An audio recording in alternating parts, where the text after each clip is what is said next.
You are listening to United Public Radio Network, UPRNTalkRadio.com, 107.5 New Orleans. Resistance is futile. No, that's what it sounds like.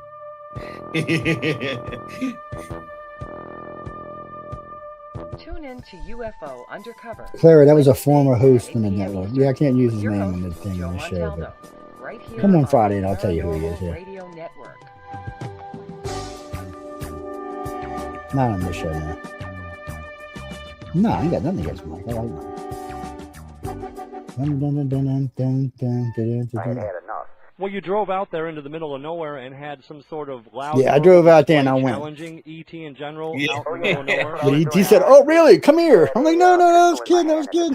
I think you only put up one finger. The other hand had a pistol in it. I was waving the gun. It was close enough to one, that's for sure. Right, yeah. Oh man, come on, put a hole in this thing, motherfucker. Damn, a big old hole too. Shit.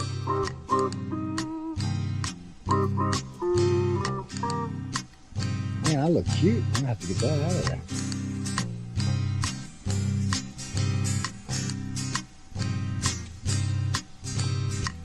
He was a Louisiana man named Montaldo. Folks around called him Six Gun Joe. Worked with Icar, don't you know? Investigating. You know, I need to get me a little 6-gun alien to here. Yeah. Out for a drive with Check eBay. There's lots of 3D printers can make You one. gotta create. I'm gonna create one right now. When an alien lit right there on the ground, commenced to throwing his weight around. Now, old 6-gun didn't take too kindly to that kind of thing, especially without Vaseline or anything like that, you know. Seriously. Well, 6-gun looked. Get the volume all the way up on that? Sounds low. I'll check it. I wish before you die, yells. Reached for his gun, quick as a twitch, and said, "Fill your claw, you son of a bitch." Now legend spread across the land about this pistol-waving man. Yeah. But if you're from space or from Earth below, you don't give no lip to 6-Gun Joe.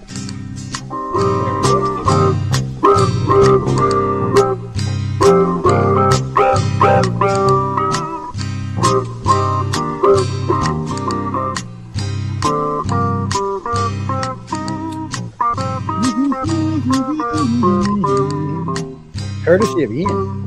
We need to get Ian on the show one night and talk about that song.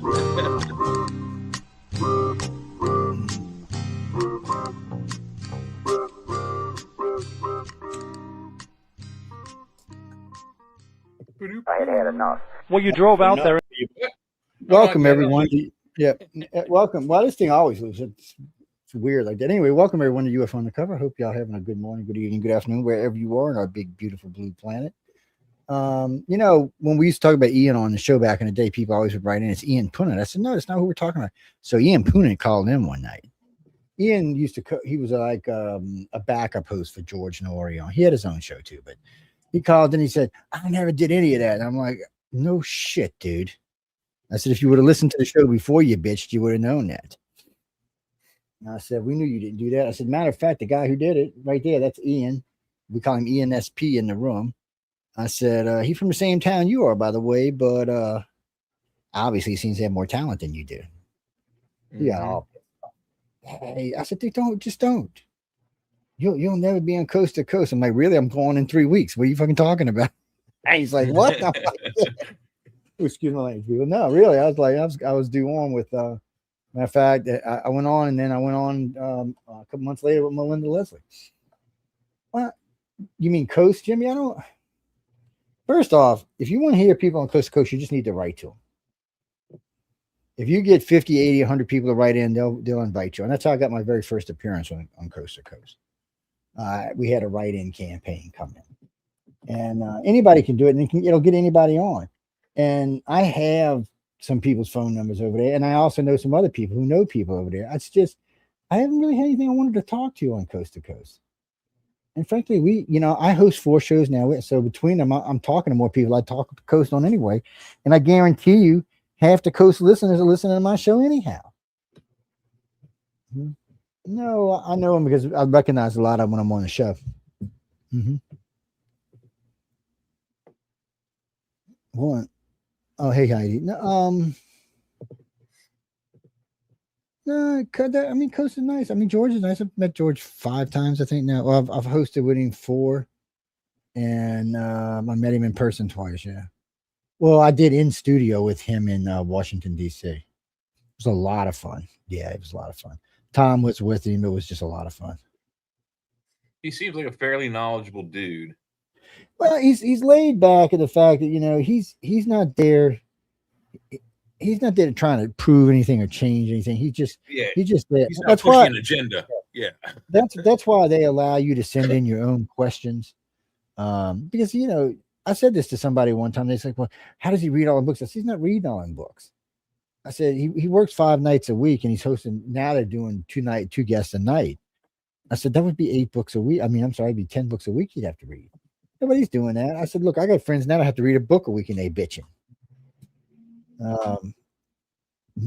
You mean John Goodwin? No, John probably reads 2. He reads 1 for his show, and he probably reads 1 for entertainment. Plus, he's got to do a lot of reading for Writers of the Future.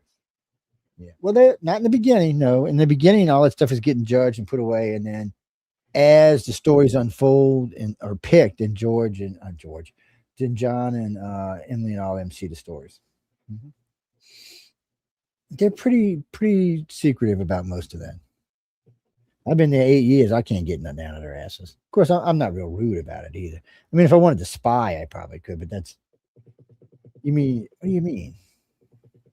Oh, that's a Friday night. And I might not even answer that on Friday night because those are friends of mine. So I might get a little touchy about that. I did do research into them. I did research into all of them. Not just me. I should even tell you this. I took the 8 best conspiracists I know and cut them loose on them.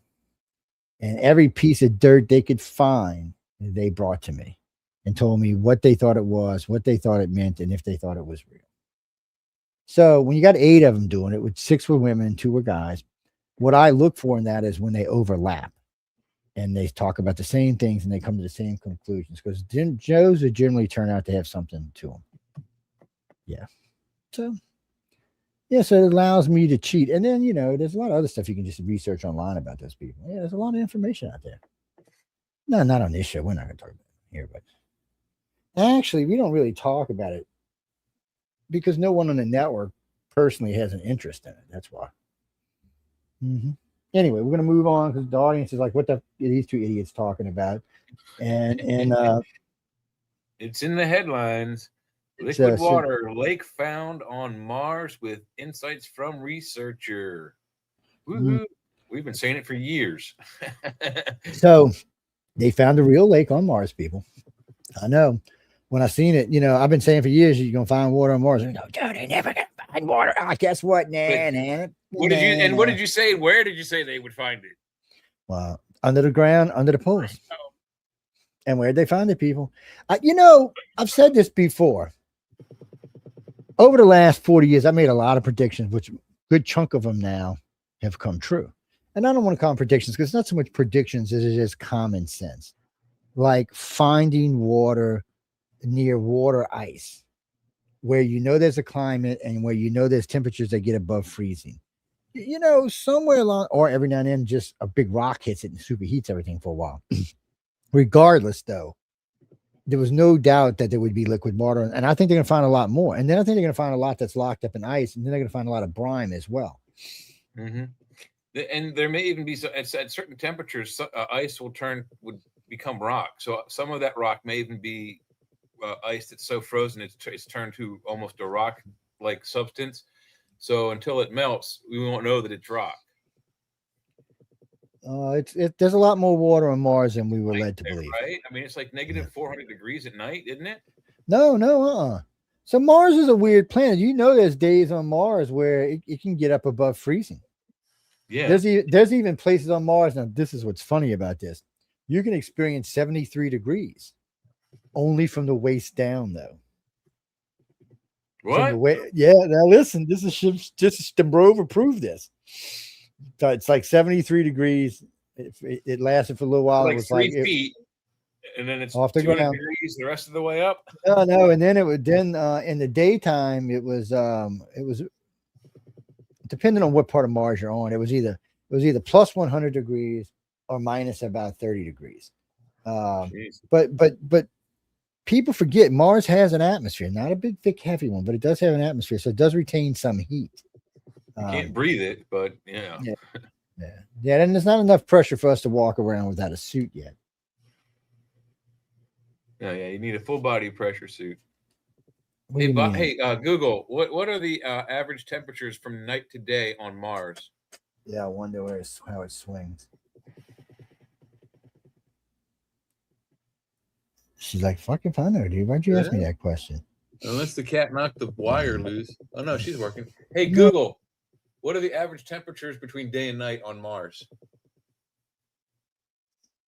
Oh, wait, he's doing Mars that. is a very cold, dry world with extreme temperature swings.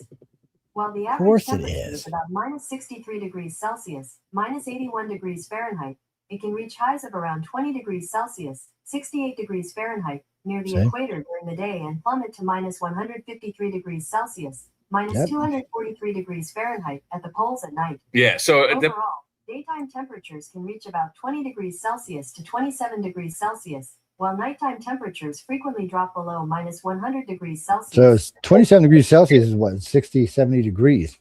Something like that. Yeah, and at the poles, though, we're talking like, negative. Oh, insane, yeah. But rock, so, becomes rock, yeah. So up there, you can find some rock that's actually ice.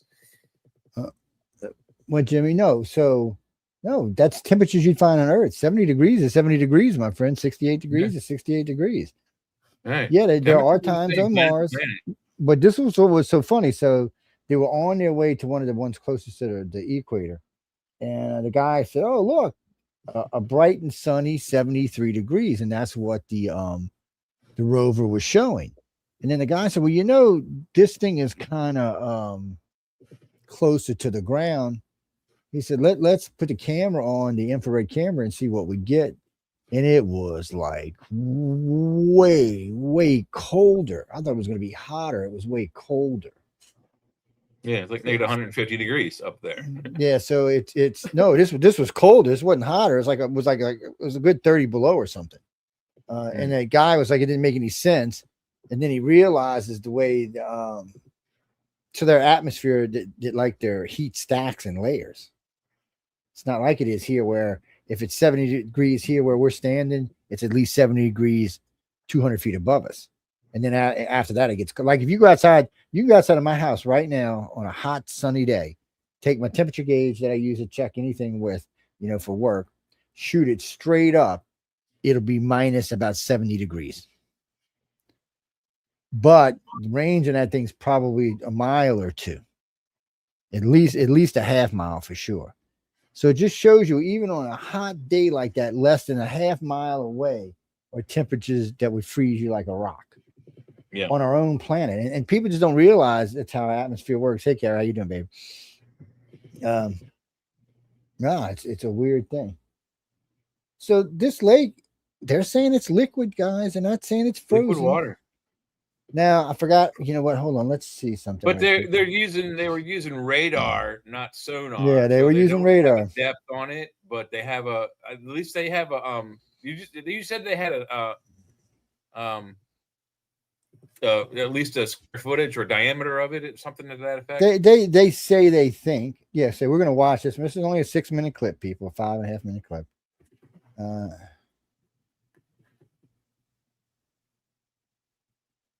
Let's see. Whoops. Where are we at? There we go. I was reading about mesh and drone networks so they don't show up on radar. Okay, here we go. This is the researcher. Let's just put him on a bigger screen there. Toss him up on the screen. Whoops, I took him down. That was me. I right as I hit it, I noticed it said remove as I touched the button because I hadn't seen it on the screen. Whoops. Okay, let's see. Full screen. Let's go over here. Let's see if it's in courtesies. This is actually coming from MSN.com. And I guess he'll give his own plugs because I don't see any other. Is this guy from NASA? We're gonna find out right now. Hang on. We're going to hit the magic button, and away we go. Blink. We discovered water on Mars. This was done through. We discovered water on Mars. We discovered water on Mars. We discovered water on Mars. This was done Sounds a through bit foreign. analysis of the data acquired by the Italo-US radar MARSIS on board the Mars Express spacecraft of the European Space Agency. MARSIS was able to detect echoes from the beneath Echoes. the southern Echoes. polar He says cap this the of whole Mars time. that were stronger than surface echoes. This condition on Echoes. Earth happens only when you observe subglacial water, like in the Antarctica, over places like Lake Vostok. And we were for a long time debating if this was also the case on Mars. It was a long investigation, which required a lot of effort, but after several years, which it took, we were able to demonstrate that indeed this was the case. We found, in fact, that any other explanation for these very strong echoes was not really tenable in the light of the evidence that we had available. So we had to conclude that there is water on Mars today.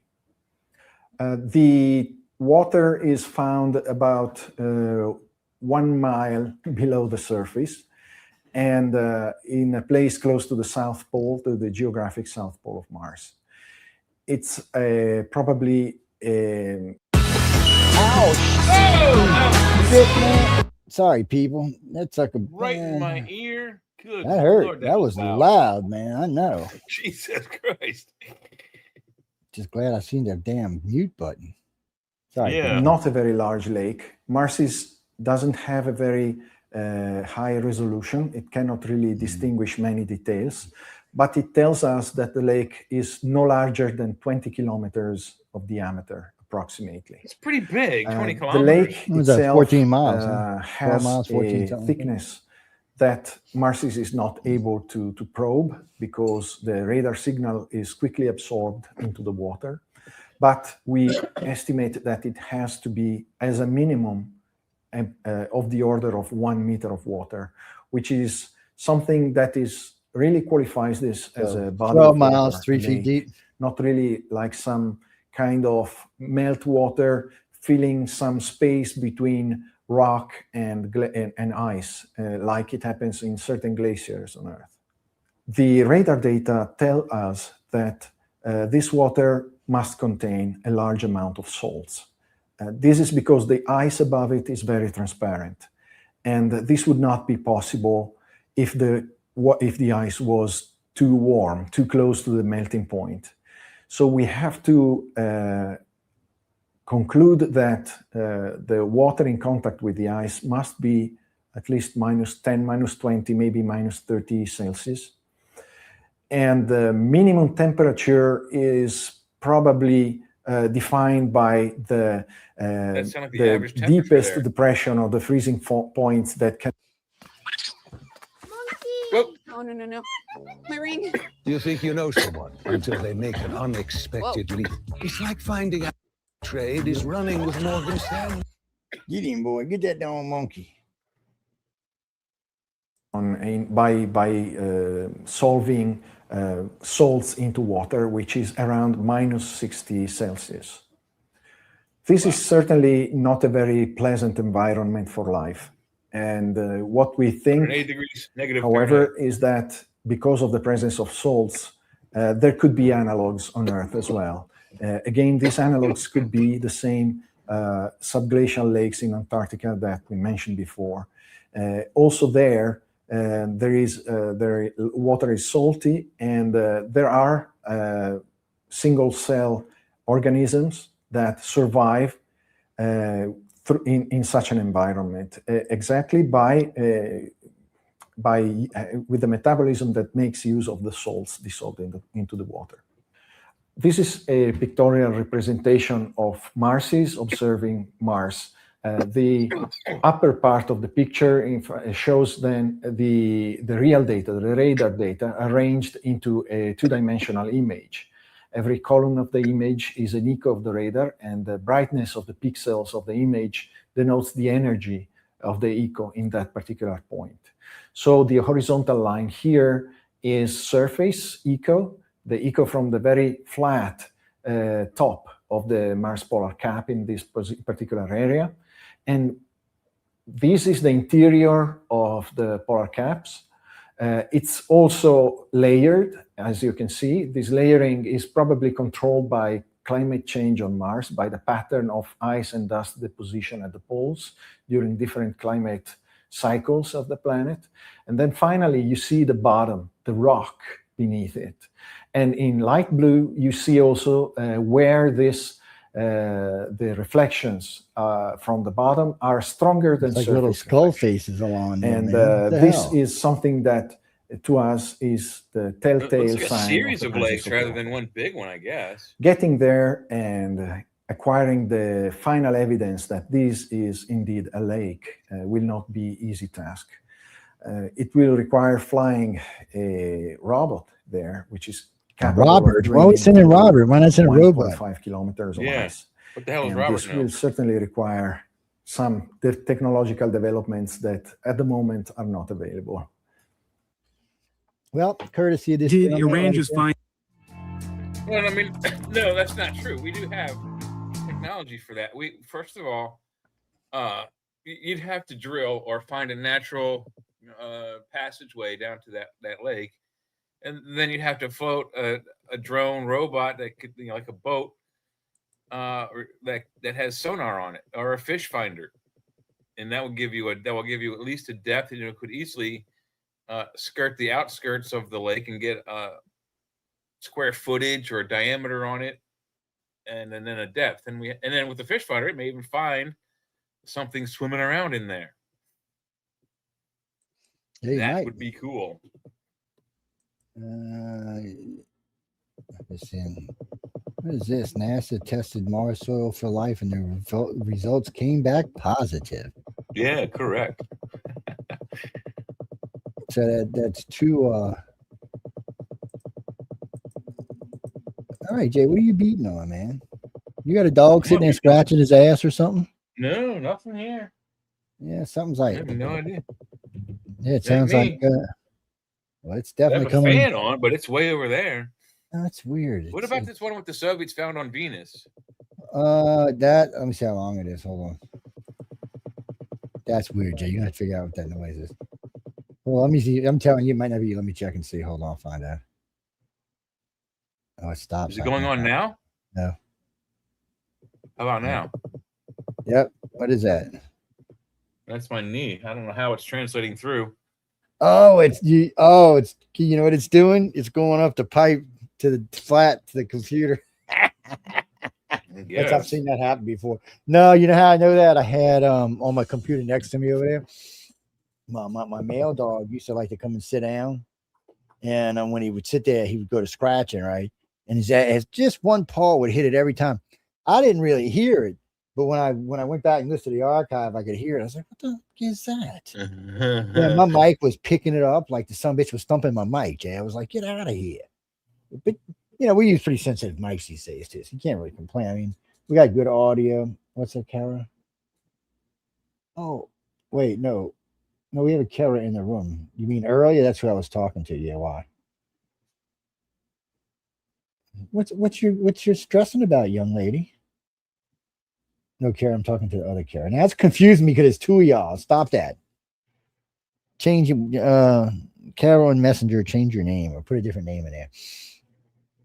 Look at Carl Sagan out there all proud like a peacock. I just scanning real quick over the Wikipedia entry called Lakes on Mars, and they're saying in 65 the first lakes were detected.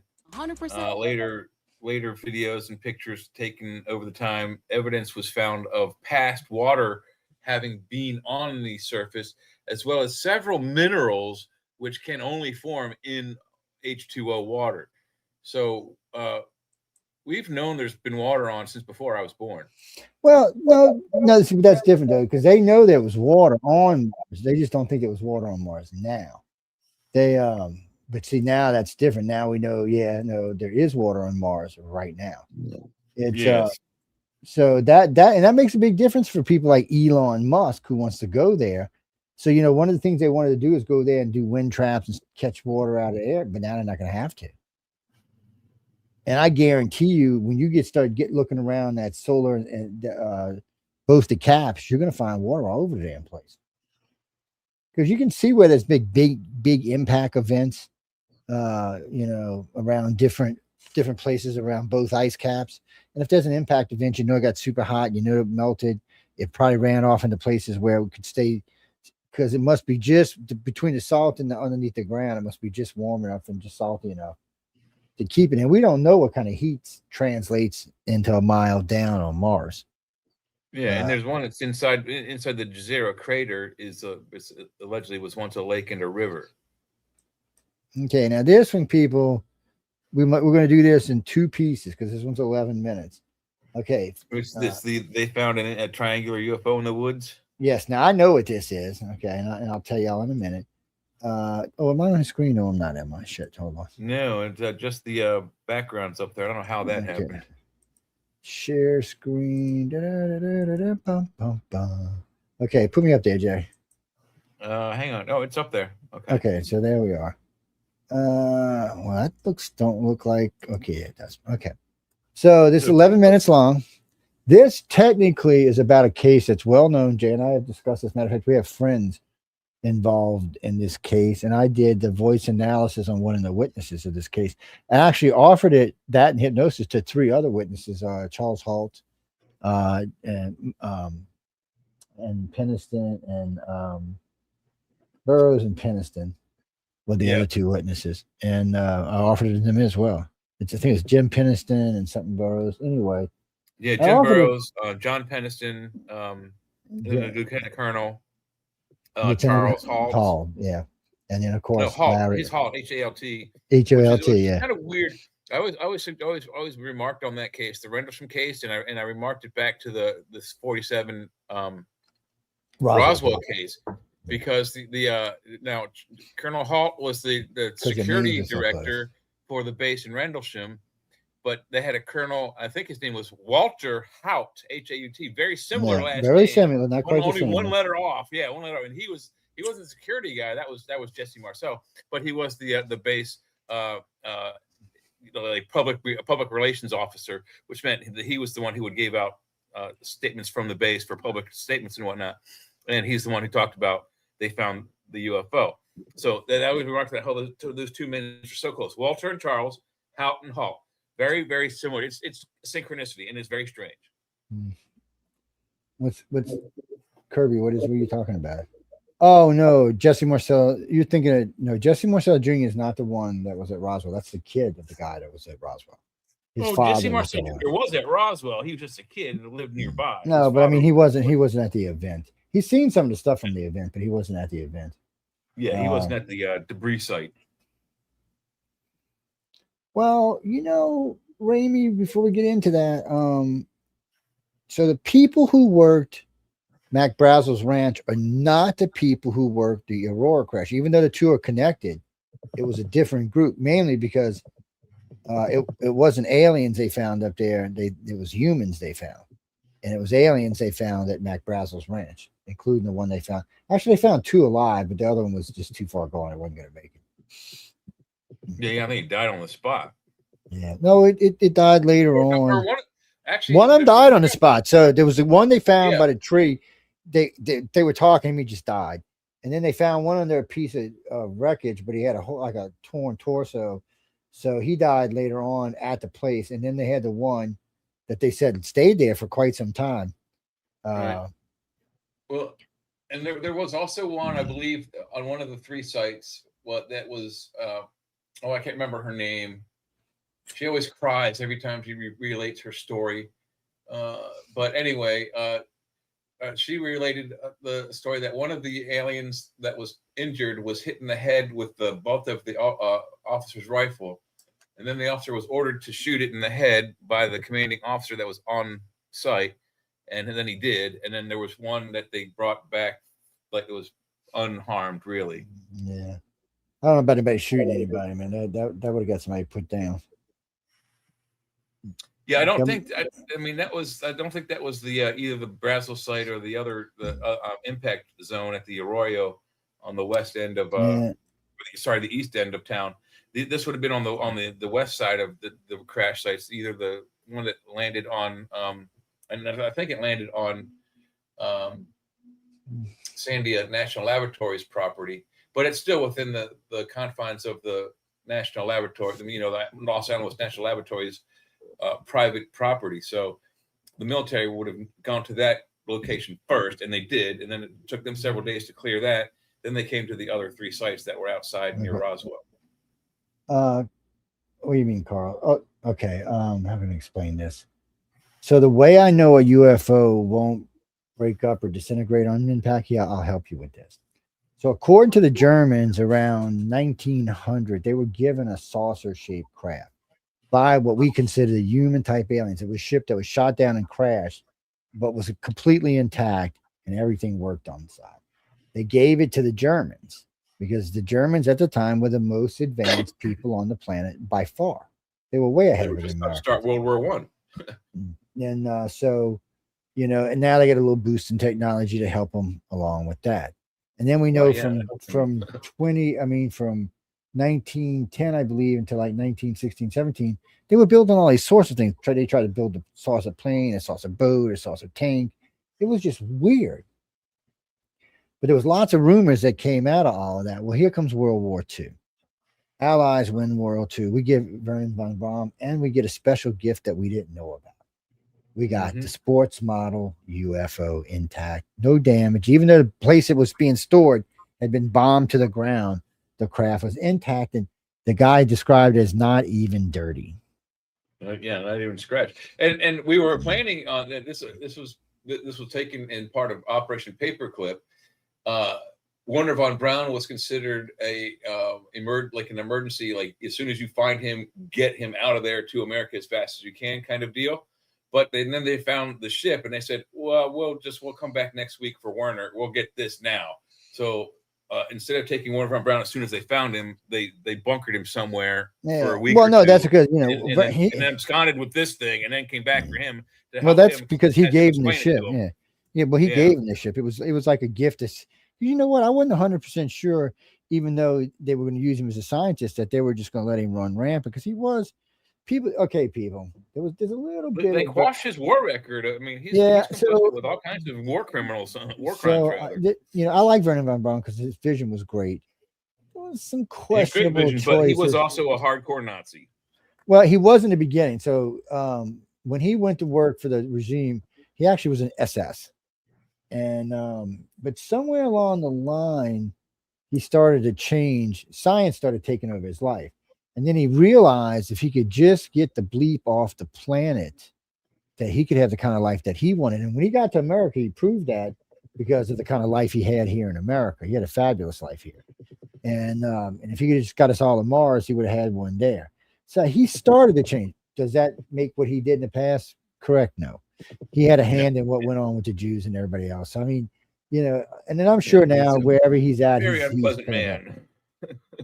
So he was a great help to the United States, and maybe he made some good karma by helping us out in a lot of ways. And he really truly wanted to go to Mars, so he was a visionary in fact. And he said, I agree with that. And I think basically what he did for America, if not gifting the craft, but at least he had knowledge of it and was able to help us operate it. I think he was trying to redeem himself for what he was forced to do. I don't know if he was forced to do it, but he helped out with the final solution. So that's 12 million people. Well, I'm at not just Jews, there's 12 million total people killed in that method. I talked to several people that work for Werner von Braun and his assistant, his number one secretary. So Carolyn Rosin worked for both of them. Carolyn's an interesting person. I don't always agree with a lot of her New Age stuff because it drives me crazy. But regardless, she was there for the event. And so you say you could see him with kids itself, Kevin kids, and you just see him changing daily to something else. Because he realized now he lived in a place where, you know what? I don't have to be this nasty bastard to survive. Now, when he was in Germany, you know, he was young. He was, you know, he was into the party. Everybody was into the party. Hitler was a great well, he was speaker. also high up in rank too. He was very important. Well, not in the beginning. He was in the core. Yeah, but not in the beginning. He was just a kid like everybody else. He was a kid that signed up, became an SS. It wasn't later on until all the science came out, and he was but there was an event I forgot. Carolyn and Janine both talk about. There was an event that happened in Germany. I think he was witness to one of the actual events at Auschwitz. So, you know, he may had heard about it, but he had not experienced it. And they said he was there for he was interviewing Jews for science jobs for the, you know, building weapons.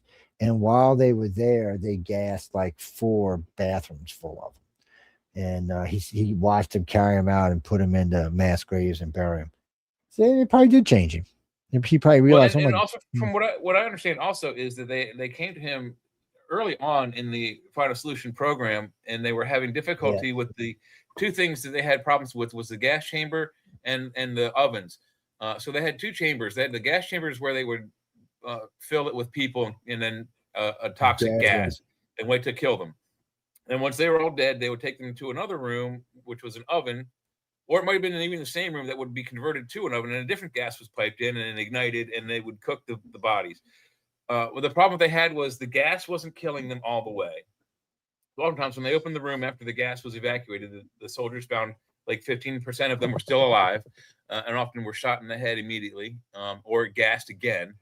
And then when they were taken to the ovens, again, the same problems. About like 75 to 80% of the bodies weren't being cooked. So they had to cook it again, or, put new stuff on top of the old stuff until everything was burnt to ash. So those were the problems they had. And they came to Werner von Braun because he was a rocket scientist making rocket engines for the V1, V2 program. And they said, can you fix these gas nozzles? And so he fixed the gas nozzles to be more efficient. So now when the gas was used to kill, like 99% of them, like maybe one person, survived who was very tolerant of the gas. And then when they cooked the bodies in the ovens, like almost all of it was turned to ash except for the bones, which is almost impossible to do anyway. So he helped out in that. If he hadn't witnessed it before, he at least knew of the methods that were being used. Yeah, live gassings and sometimes live, body cookings. They weren't fully dead; they were cooking them half alive. What do you mean, Chris? You mean how do you stand up in a group like that? It's not an easy thing to do. Right, would have probably got him killed. Yeah, I don't think Hitler and them would put up with it. But anyway, no, that's all pertaining to this. This is also part of what we're doing tonight. But because there was a lot goes on when you think about what happened, how we got the nuclear bomb, how we got ballistic missiles, how we got to the moon. A lot of people sacrificed a lot of stuff on both sides to get where they were trying to go. Thank God we won. I know. Anyway, on that note, we're going to play this clip, so y'all just take a listen. We'll probably break it at about 6 minutes, which will be about time to go to a break. And we'll probably play a song, and we'll come back and maybe talk a little bit about. We might talk a little bit about first and play a song, and then come back and listen to the other half. Unless it's just really boring, and then we'll say. Yeah, then we might even boot it earlier. You never know. Yeah, that's true. So here you go, guys. Rendlesham Forest. It's the 26th of December, 1980. In Rendlesham Forest, in England, is RAF Woodbridge, an airbase which is currently being used by the United States Air Force. The Cold War is on, but things are quiet at Woodbridge, although it is rumoured that nuclear weapons are held on the base. Whoops. In the dead of night, a security patrol are checking the East Gate. They notice something out of the ordinary. There are red and blue lights around 300 meters away in the sky, just above the trees and descending into Rendlesham Forest. The lights now in the forest cause the entire woods to light up. Their only thought was that an aircraft could be sorry guys, hit the wrong button. In trouble and was putting down in an emergency. They decided to investigate further and drove into the forest towards the strange lights.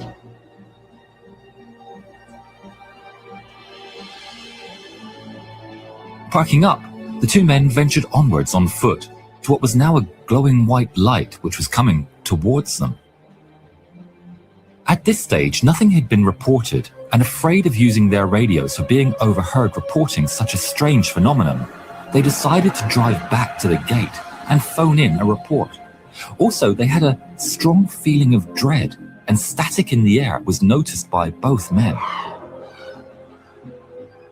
We've got some strange lights in the forest here. Has anyone reported a downed aircraft? It's Christmas. Maybe Santa Claus decided to take a rest after all his hard work last night. No, I'm deadly serious. This is weird. Staff Sergeant Jim Peniston was sent to meet the two men and investigate further. Upon meeting the men, they pointed in the direction of the lights. Peniston saw a glowing dome of light in the woods. It must be a downed A-10. Quickly, questioning the two guards, he was told no, there was no crash, and that it looked like a UFO had landed in the forest.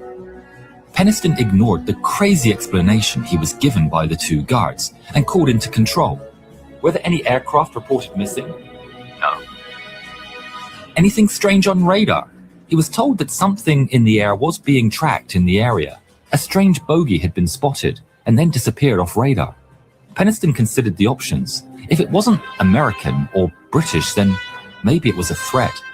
Maybe even the Soviets. Peniston was given permission to go off base and investigate. Leaving their weapons behind, the three men headed into the jeep towards the crash site. Driving deeper into the forest, the woods were lit up by what looked like the orange glow of a fire with flashing lights in the middle. They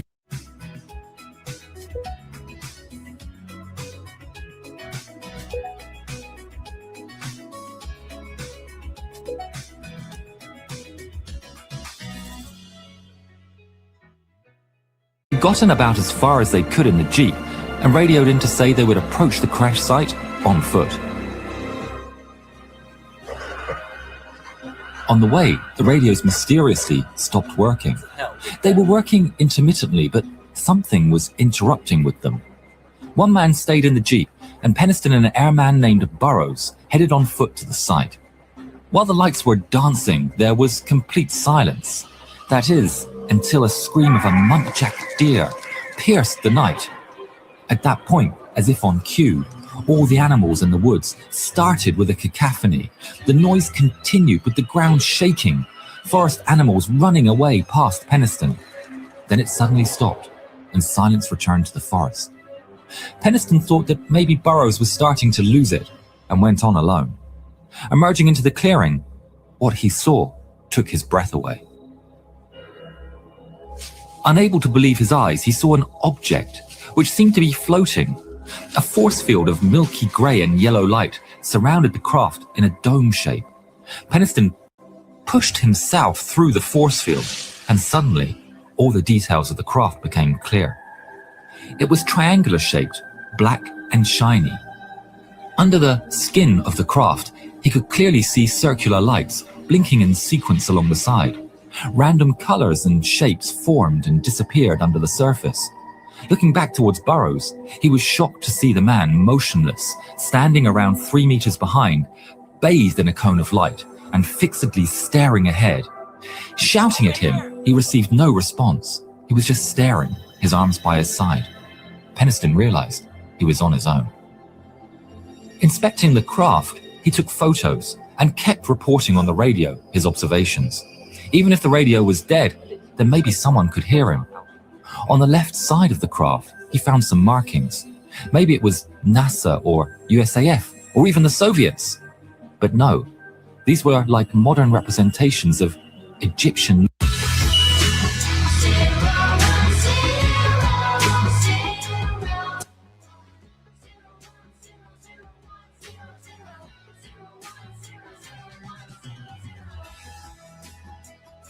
Looking hieroglyphs. Could it really be aliens? Touching the glyphs, a bright light flashed before his eyes. He dropped the camera, and then, like some kind of data transmission, he saw streams of ones and zeros and binary code in his mind's eye. The lights on the craft merged together and grew brighter and brighter. Picking up his camera and retreating, he watched the craft ascend silently to around 80 meters, and then suddenly it just disappeared. Burroughs had by now come back to his senses.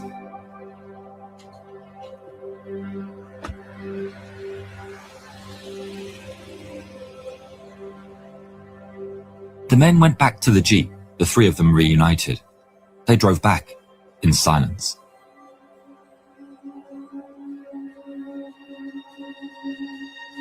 After reporting the sighting, Peniston and some others went back the next day to the site. In the ground, they found 3 indentations where the craft had rested. Also, examining the clearing, they noticed several branches had been broken high up during the craft's arrival and departure. Physical evidence. Without telling his superiors, Peniston even went back alone and produced plaster casts of the indentations. But this was just the start of the Rendlesham incident. The following night, 6 more people saw strange green, white and red lights out near the east gate, with the object disappearing and then reappearing at another point in the sky. The guards, when checking the control tower, were told they had been observing those same lights for 90 minutes or more. Word had now gotten around the base of the extraordinary goings-on. The next evening, in the Woodbridge Officers' Club, a late Christmas dinner was underway when Lieutenant Bruce England entered the club looking rather flustered and said, "It's back." The deputy base commander, Lieutenant Colonel Charles Holt, took England to one side. "What's happened?" "We were out in the forest. We saw something." A team was quickly assembled. Lights, cameras, tape recorders and night vision cameras, Geiger counters and weapons were gathered, and they headed out towards the landing site. We're a little bit more than 6 minutes in.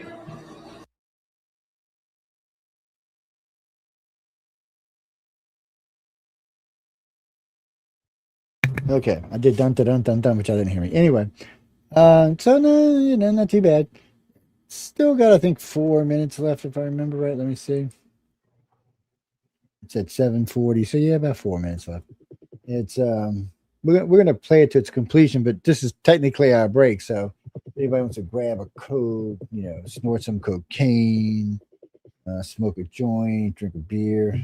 No, cocaine is bad for you. Actually, you should not do that kind of stuff. It's very bad for you. Yes, it does bad things to your brain. I mean, I wouldn't do that stuff. That stuff's nasty. No, indeed, no. Get out of here. What do you mean drugs are mind enhancers? Yeah, well, that's true. Drugs can be a mind enhancer. Sometimes they can be, yeah. Hey, Heidi, don't click on that link or open it up. Go to your Facebook instead. That's a phishing scam. Click any link there, that's your stuff. Yeah. No, so we're gonna finish playing this. Yeah, so far it's pretty good. A couple of quick things they got wrong. One,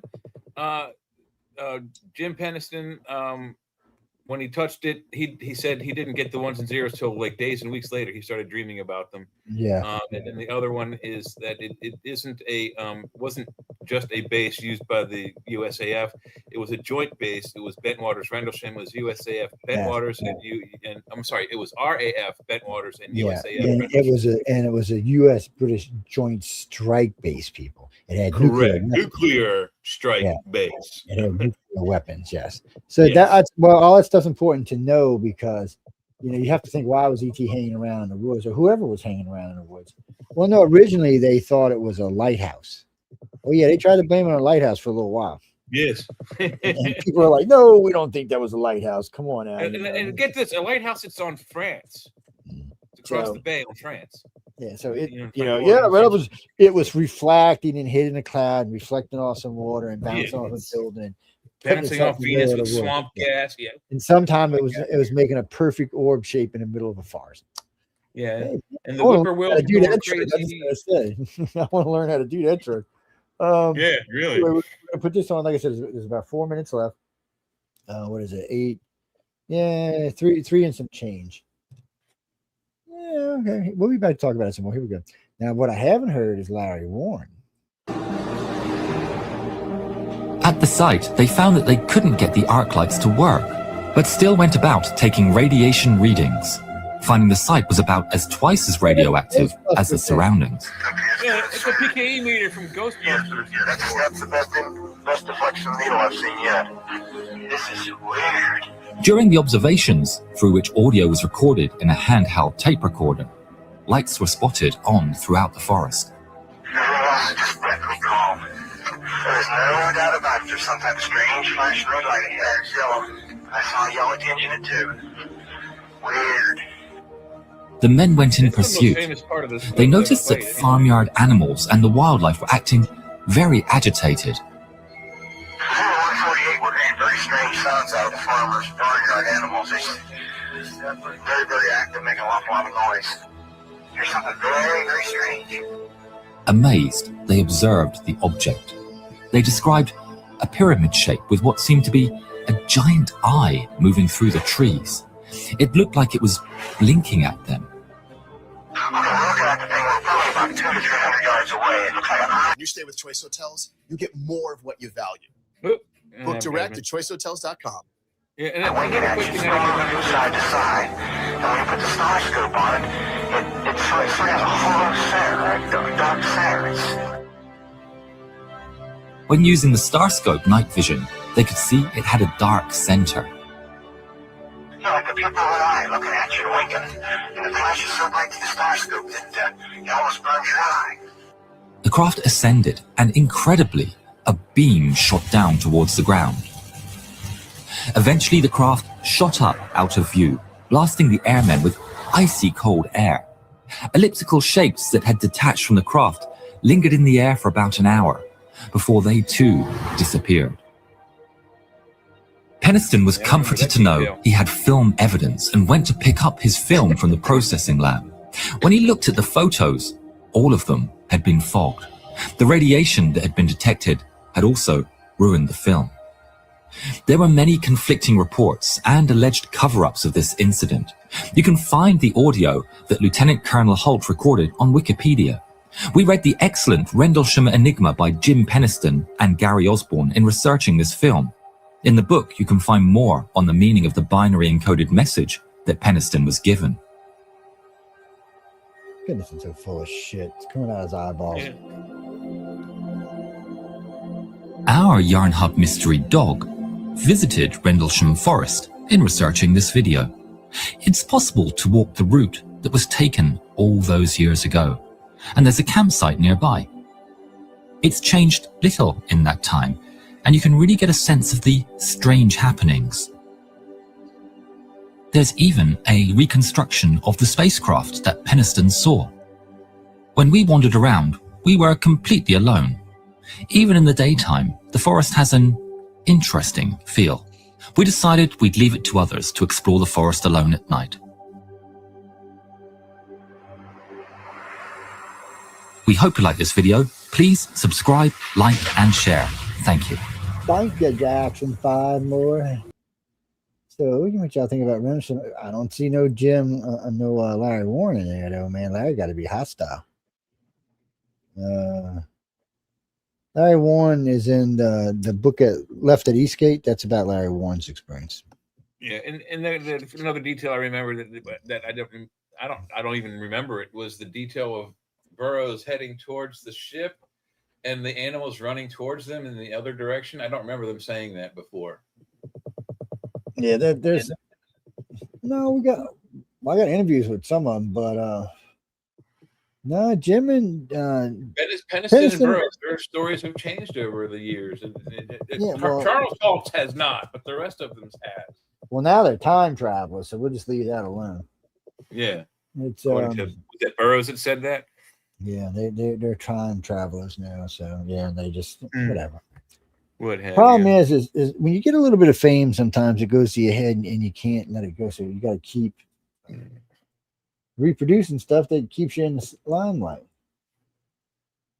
Which, if you want to lie, cheat, and steal, it'd be easy to stay in the limelight. But anyway, we're not quite through at the break, so you're going to get one little song interlude for anybody who needs a cup of coffee, which I think I'm going to get myself. And I will be right back in about however long this song takes to play.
Welcome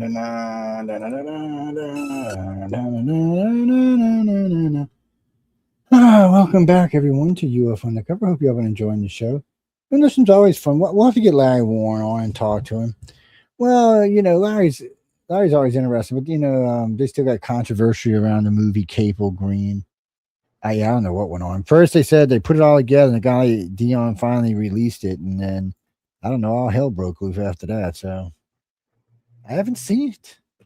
The story itself wouldn't have much, let's just say, authority if Charles Halt hadn't given his testimony. If it was just Burroughs and Peniston, it would probably fall to the side of did it or didn't happen. Yeah, but I think it really did happen. Lieutenant Colonel, if you're at that level, you're not going to make a false report. Yeah, well, Larry Warren ended up getting more attention than any of them did. When he hooked up with Peter Robinson, they wrote that book Left at Eastgate. That was a good book. Got a lot of attention, and it wasn't crazy like what Burroughs and Peniston were saying. Holt didn't say much, Chris, because he didn't want to get involved in it. No, he never denied that it was real. He just didn't want to say what he thought it was. All three of them, I talked to all three of them on different occasions on this show. And I asked them if they would consider a polygraph or a hypnosis. I said I'd do any of them for free. I said I'd make sure you had somebody there where everything would be recorded and videotaped, and nothing would be released without your permission. They still said no. Wow, the hardcover is $100 on Amazon. Damn, Larry. There's one for 20. There's one for 25, but that's still that's still high. But not. Yeah, it's out of publishing now, right? They took it out of publishing because Larry and Peter had a split. Yeah, it looks like the most recent publishing was 2005 and is a paperback, but still out of. It says see options to buy. The hardcover that's on sale here is October 8th, 1998, one day from my birthday, and it's 25, so that's not too expensive. Yeah, paperbacks. Wait, what date was it you said? What date did you say it was? The the main page here says October 8th, 1998. And then there's another one that says October 1, 2005. I think that's the most recent printing. Oh, so the book's a Libra? Well, no wonder it's confused. So. Yeah. All Libras are confused. Oh, no. If they don't do their research. Look, first off, Libras get their shit together. Hardcover, $29.83 is what they're asking. That's not too bad. I may have to order it and give it away. I don't read anymore. Not that kind of stuff anyway. I read, but not that kind of stuff now. If I'm going to do like it has 32 photographs. If I'm going to do a story, I'm going to do one on no, idiot. Anyway, we're moving on from all that crazy stuff. Check it out. Rendlesham Forest it's an interesting case. Left at Eastgate's a decent book. No, Peter and Larry got into it about. It's a long story, but this crazy person we knew, Sasha Christie, and she went crazy in the beginning. She just went crazy later on. So Sasha used to work for me as a UK director.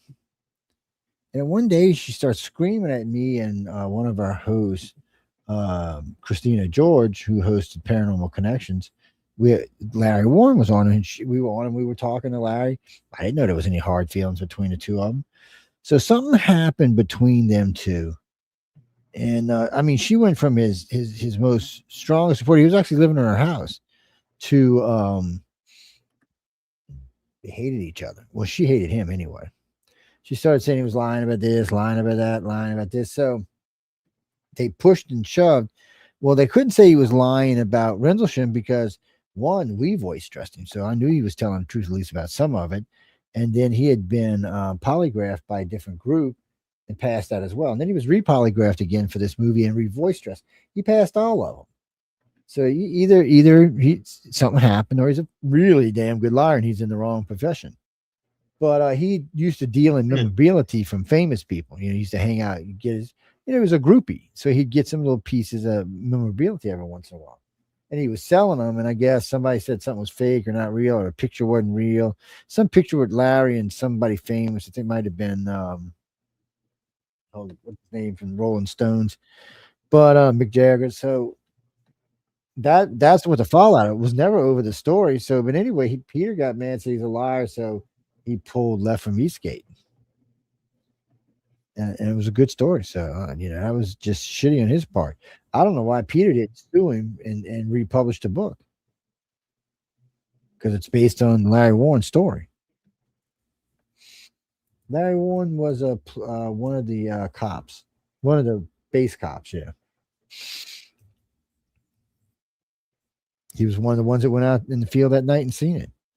Was he the one in the Jeep when the other two, Burroughs and Pennison, went into the woods? No, I think he was from a different gate on the base. Actually, They came from the other side.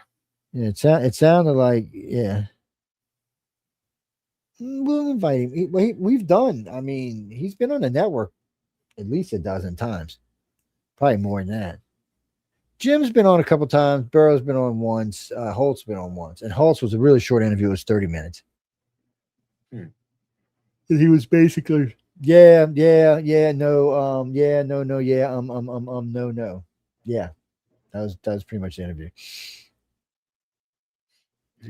I was going to be an ass, and then I decided to be nice. I said I had a good guest coming on in the second hour, so I said, you know what?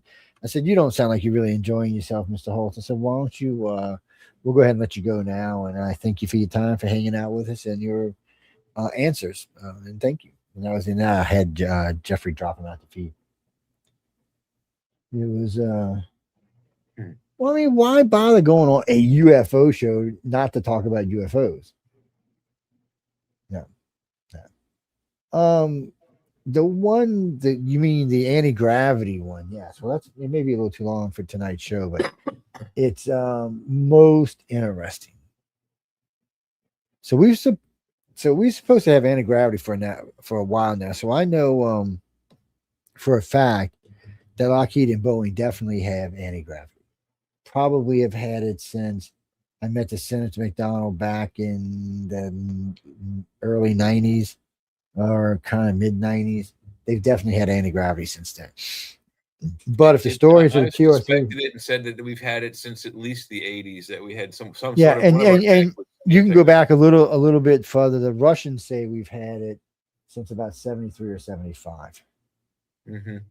And that's what I first suspected about it, but I think the confirmations came in the 80s, particularly with Bob Lazar. Yeah, and then well, the Russians actually said in 78 or 79 that there had been a joint mission between the United States and Russia to establish an inner working colony on Mars. Yeah. And since then, there has supposed to be many trips. So, Elon may get a rude awakening when he gets to Mars. It's if Alfred Weber and Robert Saul and Richard Dolan and them are right, then there's people already living on Mars. There's the guys who dictate who our presidents are going to be, except for maybe Donald Trump. Yeah, wild card. You know what, Jimmy? That's a good question. Save it for Friday. Well, no, because they're both endorsing candidates, and right now Trump's 100% endorsing on his candidates. Barack Obama, not so much, but I don't know. It's an even race, so we'll see. But we'll talk about it on Friday. Yeah. Just remind me or bring it up in the chat or something. No, I wish y'all would just get in the damn YouTube chat. Heidi says she's lonely. She's a young, lonely, beautiful woman all alone in the chat. Y'all can be in there like, hey, baby, what's happening? You youngins wouldn't know what. I'm gonna be polite because you tell me that on Friday and I'll tell you what I was gonna say. Yeah, I can't say that here now. Sorry. Because I just won't. I like the idea. I think we're gonna find some life in water on Mars.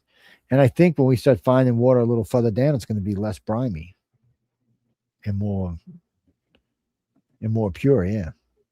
Because if you got real water ice melt, it's not going to always be salt ice. Well, really, it's not going to be any salt ice because most ice gets thrown out at I mean, most Well, salt gets but put out of you ice. have to agree with him. He was going off the fact that where that lake is, it's very close proximity to a very what they know to be a very salty glacier.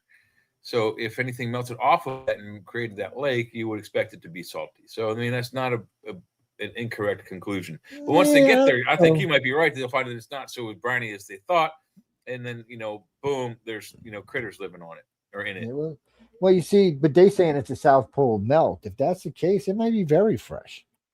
Yeah. Well, Gene, Very well could be. So, okay, Gene, I know you know how snow works on Earth. Works the same way on Mars, by the way. So there are melts and there is weather on Mars. So they've seen the ice caps expand, retreat, just like they do on Earth. And sometimes they see this green, or actually it's black. It looks like it might be some kind of fungus or maybe spores or something that takes over when it shrinks. But regardless, that water had to go somewhere. And it can't be going underground because underground won't be recirculable. You won't be able to use it again. So it has to be being absorbed into the sky and then being rained back down on, creating snow, which of course rebuilds the ice. So it definitely snows on Mars. Well, they know that now. They've actually seen it snow on Mars now. Yeah, because you're going to get snow melt. You're going to get things that happen. And the planet definitely has some atmosphere. Wispy, lovey atmosphere, but it's definitely there. No, they've seen rain on Mars. They've seen snow on Mars. Not like rain you see here where it's like, and you go, is my car okay? You don't see that kind of stuff there. Matter of fact, I imagine if a rain cloud could actually put that much pressure out there, it'd probably push it into space. Yeah, it would act like a little jet engine pushing it out into space, little thrusters. No, I think they're going to find water a lot of places on Mars. And I do think they're going to find life in those places. And I think what you're going to see, I already can guarantee you, if NASA would go where they keep finding those methane and oxygen plumes and set up a driller core and just drill straight down, they're going to probably find a lake. And they're going to probably find a lake with like vegetation growing in it. There might even be some nematodes. There might be some small mammals for that matter. But it's going to be there because these aren't little like plumes, that are, hold on. It's not like we're talking like a little plume of gas this big. We're talking miles across the sky, oxygen, methane. These are all things created by life or death, depending on what we're talking about. But yeah, so something there is creating oxygen, something there is creating methane. And it's probably some plants giving off oxygen, and the methane's probably being caused by decay in vegetation. Or decay in anything for that matter. Oh, I'd bet a good bit of money that Mars has life. Do they have intelligence life? Well, again, if you believe what some of the ufologists say, yes. Do they have alien intelligent life? I don't know about that one. Maybe, maybe not. No, why would the Gray want to live on Mars when he could live here? Yeah, I mean, the Gray would, like living here. So, hey, it's chilled here, man. These humans aren't so bad. You make them think you're one of them, they're just all fine with you. Give them some blue plasma every once in a while, they're good. They're like, yeah, what's happening?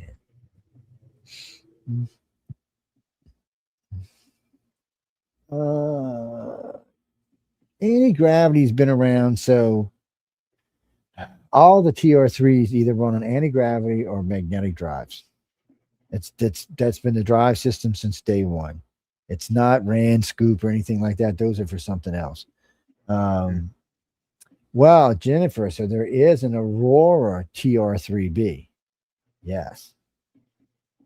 Well, Aurora that's the one that the CIA operate. So, because Aurora itself is a space plane, but it's a space plane that runs off of engines. Like they actually utilize 3 types of engines. Isn't one of them nuclear? I know one of them. They got a ram scoop. Whatchamacallit, what do they call them? It's like the opposite of a ram scoop. And they got conventional. They got 2 conventional jet engines on them for. They call it's for low atmospheric maneuvers. And to get it to speed to start the ram scoop. Yeah. Or the Well, no, ram that's another engine. There's another engine that does that. There's some type of turbine thing that kicks in and gets everything going. I forgot what the hell they called it. What are you talking about? The X-47, you're telling me it's fake? Or the F-47 is fake? The X-47 is a prototype the Navy uses. It's an unmanned killer fighter from hell. The F-47 is the 6th generation fighter jet for the U.S. government. Oh, I read that article. That Chinese ass. The guy who owns that company is a Chinese. Look him up. Yeah, no China's shitting because that plane is badass. Well, no, so you could believe the article if you hadn't seen them fly. So China's just now put its first J-35 into the air, and it rattles like a freaking rat trap. It's nowhere near a 6th generation plane yet. The ones we're flying are killers, and now there's 7 of them, and they're killers. And soon to go, Trump gave them they can go into mass production soon. Now, by saying that, this will be another jet that we will not share with our allies.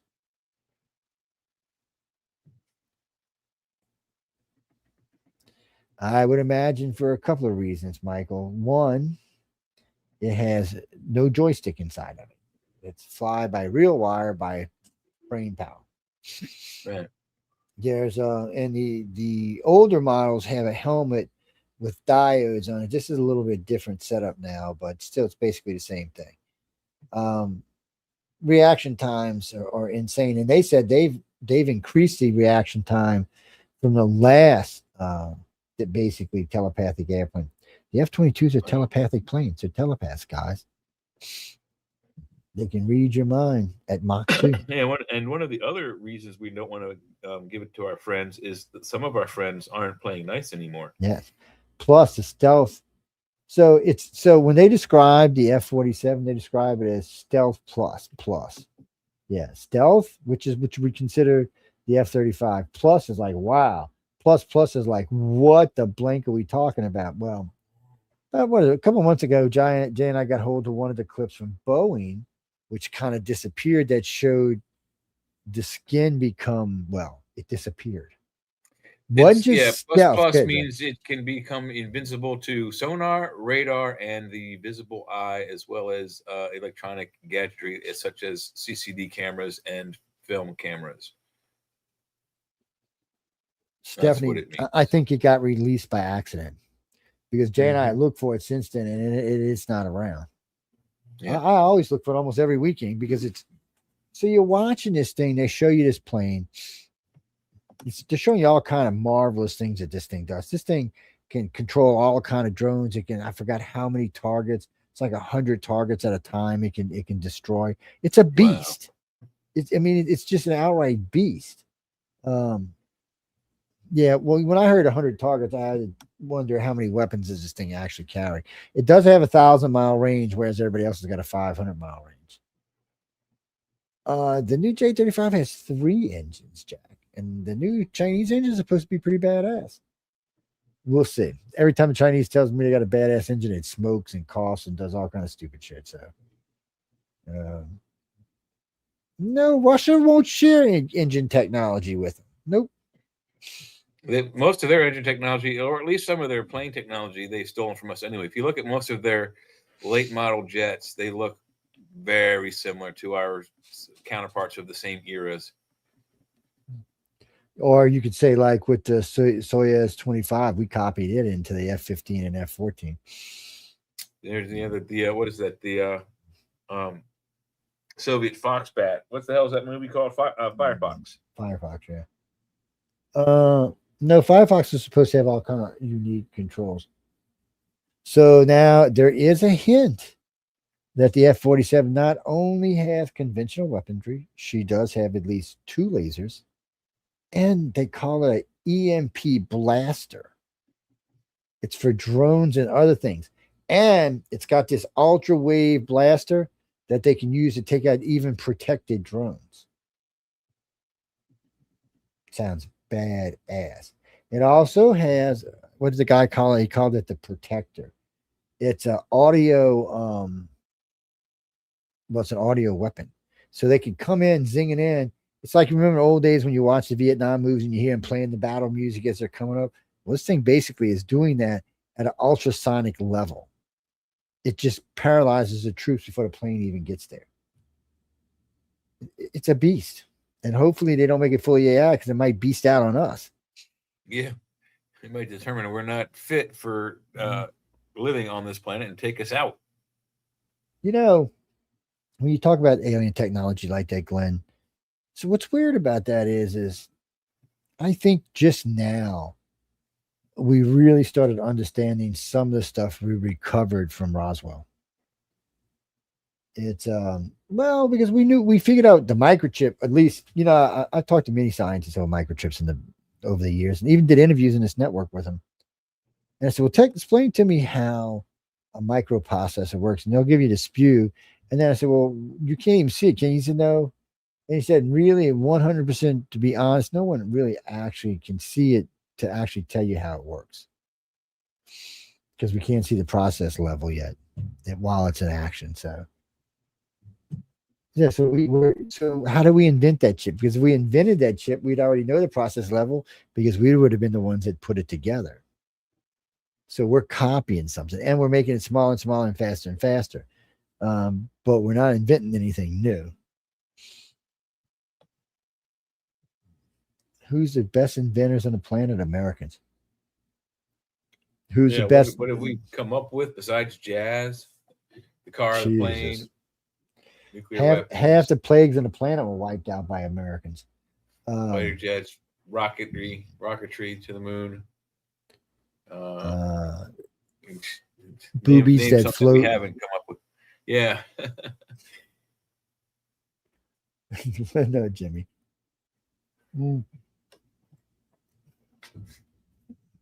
No, there's just a lot going on, and when you get in these black projects, that where you might see technology like we're talking about.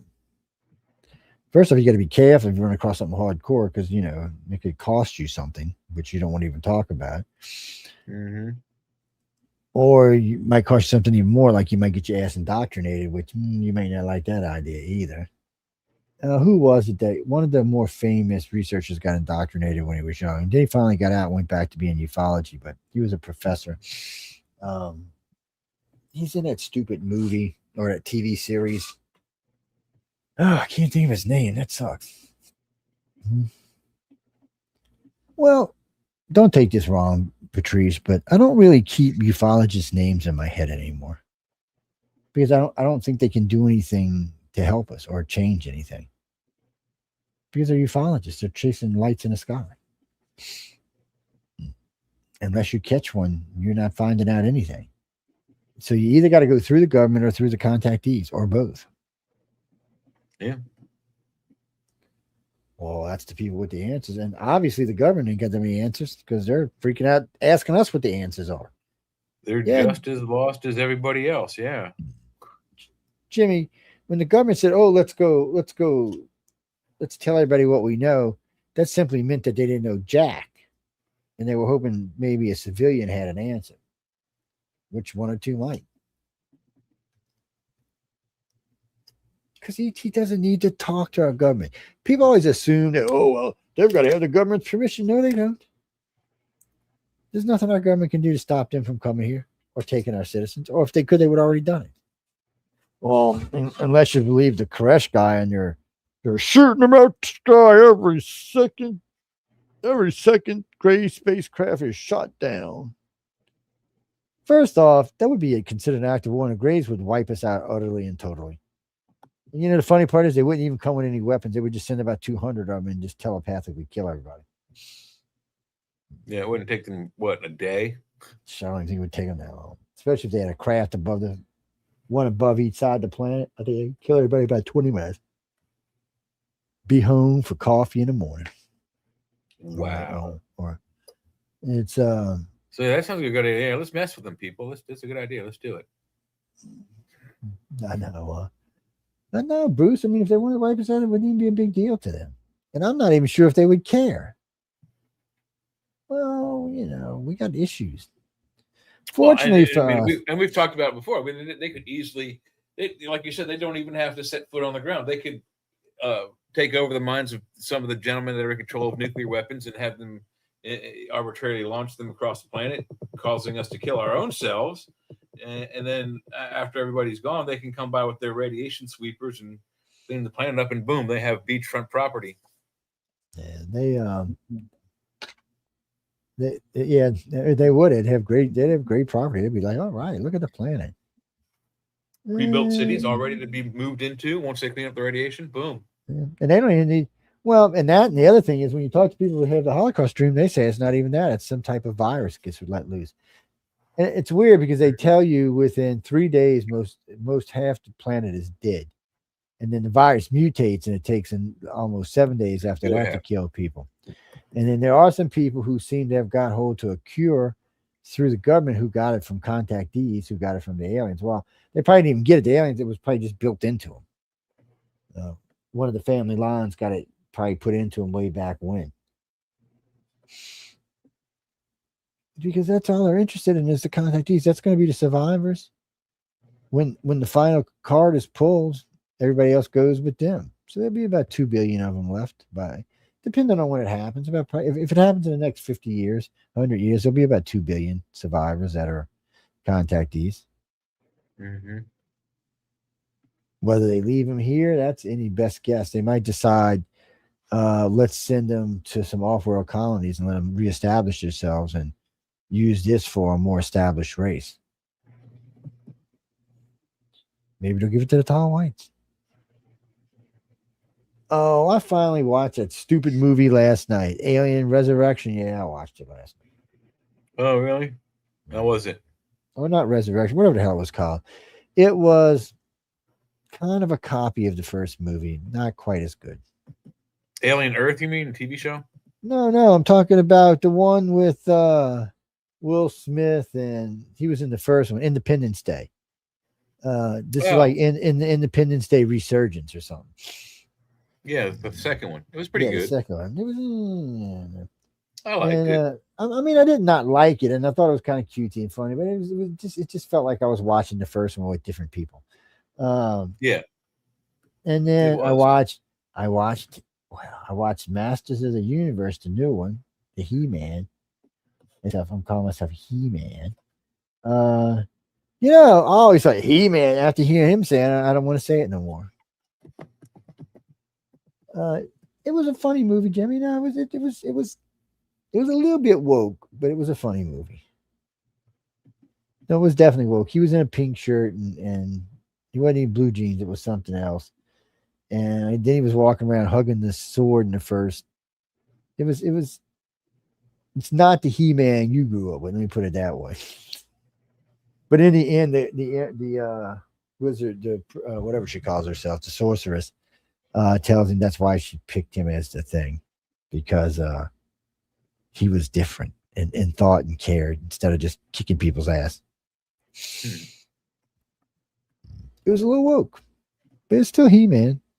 Oh, and Thundercat was a little of a pussy, but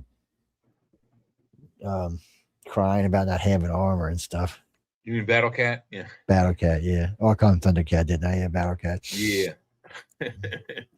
It's where was he? That is the fastest moving zombies I've ever seen, man.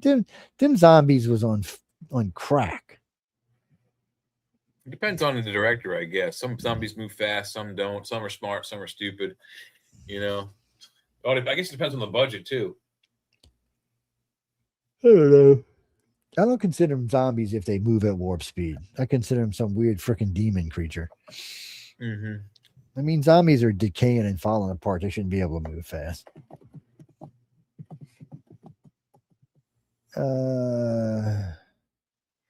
My favorite UFO case. It would be the Pearl Beach case. Yeah. It's in Florida. Pearl Beach would be in between not Gulf Shores. It would be in between Navarre and Santa Rosa Island, where Ed Walters lived. I don't know why I can't. Gulf Breeze. So Pearl Beach is in between Gulf Breeze and Navarre Beach, where another big UFO sighting happened. Mm-hmm. It's a very interesting 11-day missing time case. Yes. It's very interesting. Michael, what are you talking about? ET don't like you. ET thinks you're an idiot. That's why it won't pick you up. Said, just somewhere along the line, seen you do something idiotic and like, nah, we don't have nothing to do with this guy. Not. I think so look at these lakes on Mars. Think of it this way. We know there's liquid water there. We know it can be cleaned up and used as water. It's cold. It'll be a good source. And remember, when they drill, they can build the filters going down so it's clean by the time it gets stopped. You can use desalinization. There's other methods too. Well, salt water can be cleaned just like contaminant water can be. It's filtered through sands and rocks and stuff. The salt eventually bleeds it out enough that you can pass it through a purifier and clean it up. What do you mean? Well, I don't know. Jay's like me. Growing up as a kid, your brain just goes into overdrive and just absorbing stuff. Even today, it does. I was somewhere the other day with a friend of mine, and there was a bunch of stuff going on around. I was like, wow, look at this. And he's like, Jesus, dude, calm down. I'm interested in a lot of things. Not just ufology. I mean, a lot of things. Mm-hmm. Same here. Micah. No, Jay's got like 9 kids. Just chill. And look, okay, and I got to say this. He said, no women unless they make at least $100K a year and give good umaks.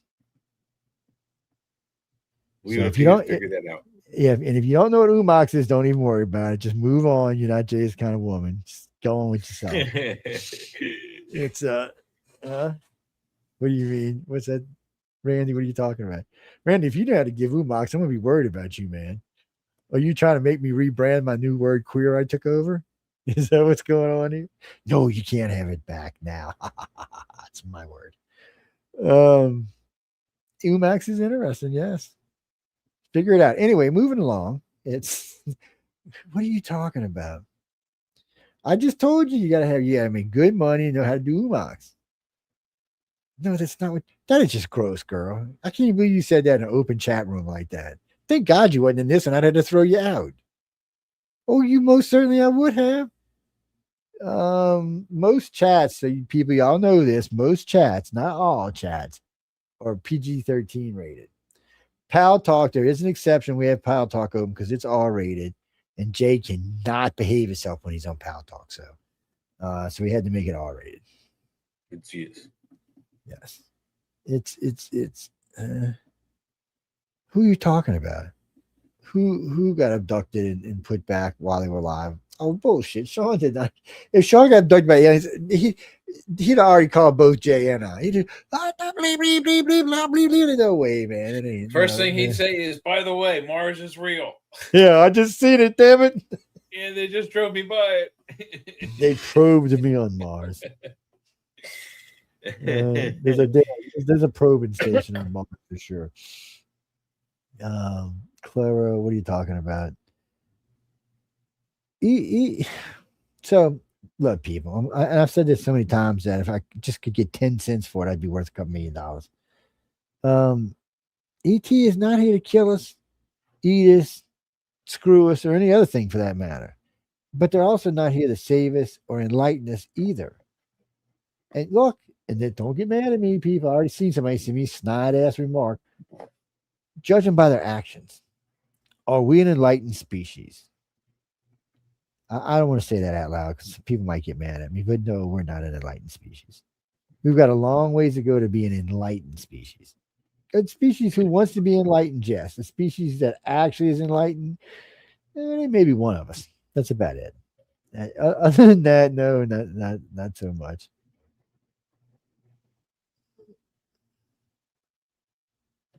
His phone, tell him, hey, Don't be, was he talking dirty to his girlfriend? Shame on him. No, I'm not talking to nobody. I'm talking to somebody in the chat room. It's these cell phones today are insane. Oh, we've been talking about all kinds of stuff, Kara. And speaking of that, where was I, Jay, before I got messing with Kara? We were discussing Mars, I think, still. Yeah, well, we always we love Mars. Elon. Oh no! I think we have moved on. We were talking about the TR3Bs and the antigravities. Yeah, we definitely were talking about them, but I actually think we were something else besides that too. Y'all people in chat are just. We went on a tangent. And who did we said something about? Sean was taken to Mars. Yeah, that was that's where we got lost.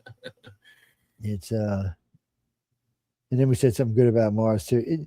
Mars is a cool place. It's not home yet, and it's going to take some time to make it home, but eventually it will be an inhabited planet in our solar system. And give it 100 years, it'll actually have a couple million people on it. Give it 1,000 years, there'll be a couple billion people living on it. There'll be a couple billion people on Earth. There'll probably be some billions of people. Well, I don't think we're going to put colonies on their moons, doofus. They got asteroids for moons. I mean, you could put people up there. They look like potatoes. They're not like our moon. Jimmy Lee, I read that article. So China said if them and America could get together, they are sure that we could build a shield that would engulf the entire moon so that we could control the pressure and the atmosphere on the moon and the surface tension. We could even have almost like an artificial gravity. China said they can't do it by themselves. They need America to help them. So what technologies are China looking to steal here? What technology have they not stolen from us? Yeah.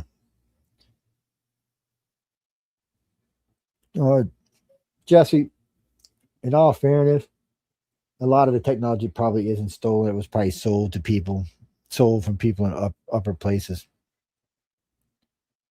Oh, yeah. The Chinese are pretty good about offering money. Look at how many politicians of ours used to go spend time over there, like Bernie Sanders. Or what was his name? The guy that was going to be president, Tim. Yeah. Hera, AOC is going to be your next president, baby. Just chill. Yeah. Yeah, honey. Yeah, baby. She going to be your next president, Miss AOC. Yep. Yeah, I don't think so. Not a chance in hell. I can tell you, I'm not going to be voting for her, but the Republicans are always going to. I don't know many who will. Sean said he's voting for her. Sean said she becomes president. He's moving to D.C. Who is? Sean. Oh.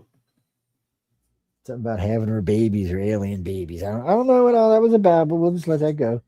Yeah, poor fellow. Glenn. No, I mean Mars. Knowing that there's water on Mars is going to really help move the colonization along. And since they think they're going to find it already begun, which we spoken about moments ago. Well, this water is about a mile down, so we know on Earth water gets quite a bit deeper than that. Just Google what's the deepest reservoir of water on the planet that we know of. I know we just found a big underground ocean, on Earth. Hey, Google, what's the deepest underground reservoir on Earth? Scientists have discovered a massive reservoir of water trapped within the Earth's mantle, more than 400 miles below the surface. Oh. This water isn't in a liquid state like an underground lake. Instead, it's found up inside a blue mineral called ringwoodite. Oh, we talked about this on another show. This reservoir could hold as much water as all of the Earth's oceans combined. More than all the Earth's oceans combined. Yes, but is it fresh water? Well, I guess it would be, huh? Is it drinkable? Is it potable? I mean, I don't know. Well, 400 miles down, no telling what could have got into, but I imagine it could be cleaned up and purified. Precisely, yeah. That's the rub. Is it potable? If it's not potable, then it's worthless to us. What do you mean? Oh, I know what you're saying. No, potable. That's where that word comes from. Is from potable. Yeah. No, in the old days, if water was potable, you could drink it. If it wasn't, you had to boil it, or you couldn't drink it at all. A lot of times, you'll notice they still say it's that. a frequent. The word, if you're not familiar, the word is a frequent flyer on Jeopardy. They had a category called potent potable, and you'll see it revolved around alcoholic beverages. And you'll see it on the back of a lot of water trucks. If it's not or if it is, it'll actually say it on the truck. Yeah, potable, not potable. Yeah, usually it says non, so it's non, and also sometimes not for human consumption. Yeah, it does say that too. It's well, no, I mean, yeah, but that's how it started, and then the word just kind of transformed. Probably some slang somewhere actually, but yeah, one of them damn Yankees up there, one of them people from Boston or something with that twinge they got going on. Maybe one of them mass people stretched out the word or squished it around. Nah, if it was if the Southerners did, it'd be like more like Bola, we need probably actually add a letter or two to it. Oh, Jimmy, don't think that Southerners don't speak fast. They do. No, a lot of them do. A lot of them are nice, laid back. How you doing? I'm Jimmy Lou. How's your day been? Your old lady is fine. Do you mind if I come over and give her a kiss? Stuff like that. No, I'm from the South. I'm from the deep South. Yeah, I'm not just from the South. I'm from the deep South. I'm like deep. You can't get any deeper South than that. Yeah, yeah, I'm deep. I'm deep dipped in the South. I've been all over the world. I've been all over the country, but no, I like it here for different reasons. One, it's beautiful. Got great water, great beaches, nice places to hang out, low crime. And the South transformed. About 20 years ago, the South went from being the most racist place on this planet to being the most non-racist place on this planet. If you it doesn't matter where you are, if you're in the South and you go to a large festival or you go to a big party like Jazz Fest or Mardi Gras, you'll notice the populations there are very well mixed. There'll be as many whites, as many blacks, many Hispanics, and they're all hanging out. They're all drinking. They're all smoking. They're all toking.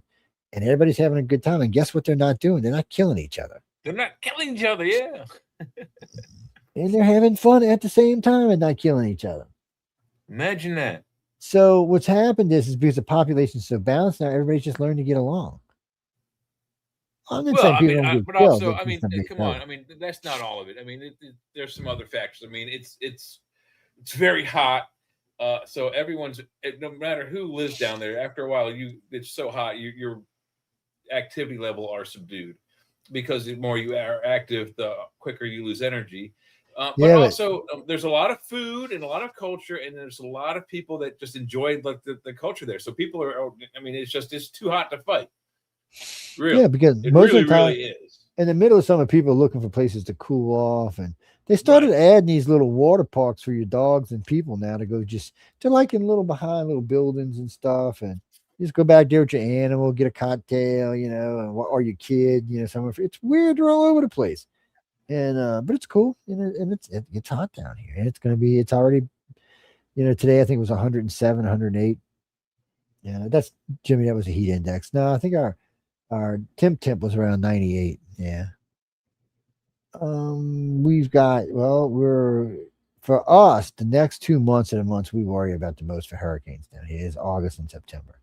October we can get them. I actually lost the roof in October. But usually it's August is usually worse. Katrina was at the end of August, and it's the hottest month, and we get the double up heat. So the Gulf starts getting really hot. We've been lucky. There's been with El Nino and something else. It's been driving a lot of storms the last couple of years up the East Coast. Yeah, I feel for the Northerners. I feel for anybody on the East Coast from Virginia up who gets a hurricane. They're not set up for it. Because one guy said, "Well, we're pretty high up." I'm like, "Yeah, but it doesn't matter. You're if you're living beach level, even if you're inland, if a hurricane's putting a 30-foot surge, guess what's happening to you? You're getting 30 foot of water. You're getting flooded, yeah." And when they push big wave surges like that, they knock down buildings and cars and drag shit along and smashing up stuff. So with the water will knock down, other stuff knocks down. Mm-hmm. And they also bring in big fish and stuff. So for Katrina, in the middle of Metairie, which is a suburb of New Orleans, there's a hotel there. It's a round hotel. So there was actually 2 alligators swimming around, 3 sand sharks, and a bull shark swimming around in the water on the streets. On the streets, they were fishing. I was like, look at this. And they had good videos of it. Helicopter caught them first, and then some crew went out there with a camera and got them. Yeah. It's like fishing in a barrel. So when we first got back to New Orleans, Maria, I made the family, first time I ever evacuated for a hurricane either. Freaked my whole family out. But I made them evacuate, and then when we came back, there was still water everywhere. There was just stuff destroyed. Now, hold on a second.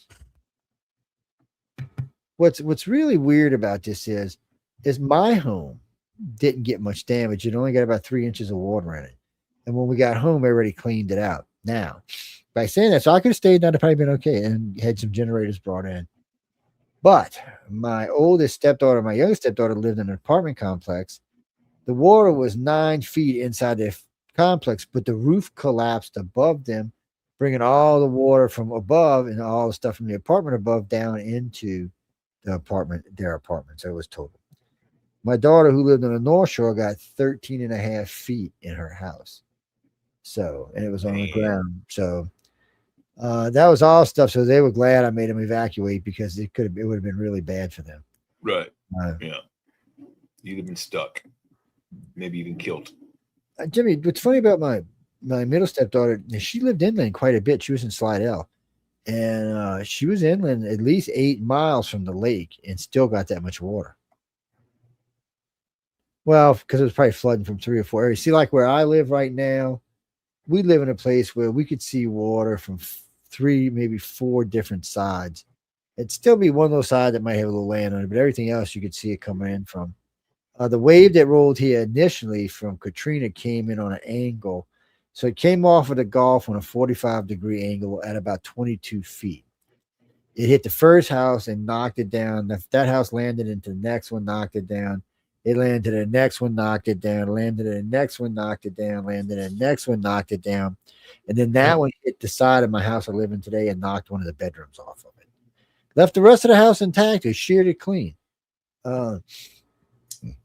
Just enough to say you need a remodel. That's all. Yeah. Well, see, this house used to be closed in underneath. So when this house was originally built, it was 4,400 square feet.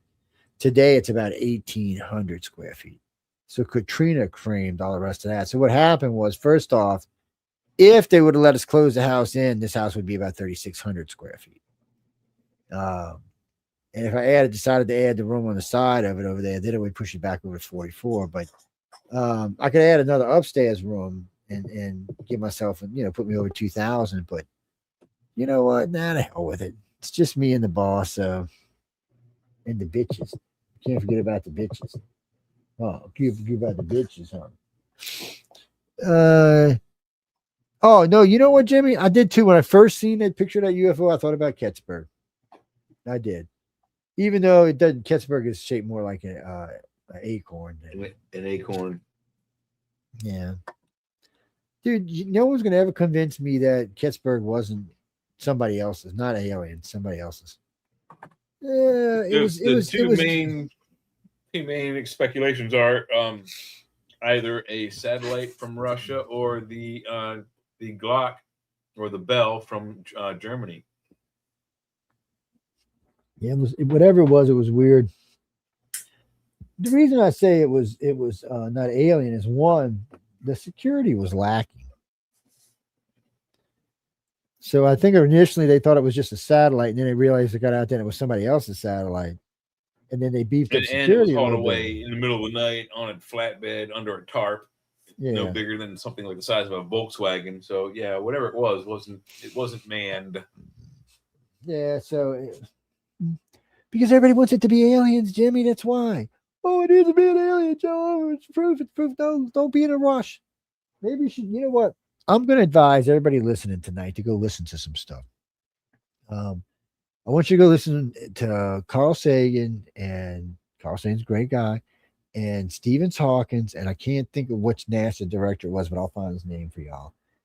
And the current NASA director too, and listen to what they say about finding extraterrestrials. They believe in aliens. They believe we're going to find aliens, but you should listen to what they have to say, because, like they said, let's say we find a alien race that's the magnitude of difference between the Aborigines and the English at the time. Those are major difference, major big difference. We messed up the Aborigines pretty good, or they did, not us. Same thing for us, though. I mean, Stephen Hawking said in his unique way that, first of all, we might not identify any significant species as alien if they are significantly advanced from us. We may not recognize them as an intelligent species, which is one thing, which is at a heart. But the other thing is that he also said that any significantly advanced culture encountering a significantly less evolved culture, usually it doesn't wind up as good for the unevolved culture. So, and his example was the colonists and the Indians. It didn't work out so well for the Indians, did it? No, it didn't. Jimmy, well, that's a cool article. Yeah, I've seen that. That's I did see that article. All right, I hate that you're making me change topics now, but and we're not going to stay on this for long. But so yeah, I read the article and I seen it. So the somehow or another, the Navy found this thing on their X-47 that they gave back to the military. We're now using it for which bomber is it? The B-21. I think it's a B-21 Raider. No, maybe it's a Spirit. They found this thing that they're going to use that completely blows out China and Russia's new high-dollar radar system. Yeah, it's the B1, okay, or the B2. The B2 Caution, that's it. So B2B. So this thing, the same stealth. Hold on, let me go back and read it to you. So this new technology, the plane disappears from every angle. It doesn't appear like a little bird or anything. It just disappears from radar. And it's designed to intentionally defeat China's new big high-end radar and big massive radar things they built all over their country. It's designed to beat that, which means it can fly in and bomb the shit out of those so they can't get our F-35s. The B-1s are beast, Jack. They're beastie aircraft. Well, they also are adding in, I seen it just yesterday, they're adding in a tail laser for incoming missiles. It's supposed to be an auto track. You just turn it on and it tracks. I don't know if it's got an auto fire or not. That's iffy skiffy.